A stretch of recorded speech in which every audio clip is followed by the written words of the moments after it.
ஒன்னு கொண்டுட்டு அப்புறம் என்ன பட்ட என்ன இருக்கு? நானும் போய் சேர வேண்டியதான். நீ இல்லாத ஒரு வாழ்க்கையை என்னால நினைச்சு கூட பார்க்க முடியல. இந்த மாதிரி அடிச்சு மிரட்டும் போது கூட நீ வேற யாரும் ஒருத்தி எனக்கு தோணல.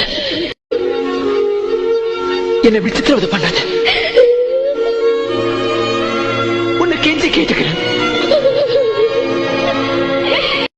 பாரு, ஏன் அழுகுற?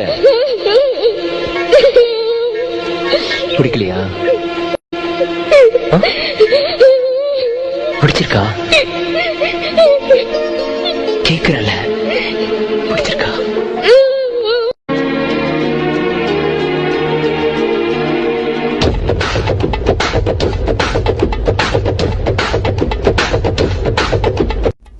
நினைச்சு நினைச்சு தவிச்சு தவிச்சு உருகி உருகி கிடந்த மனசு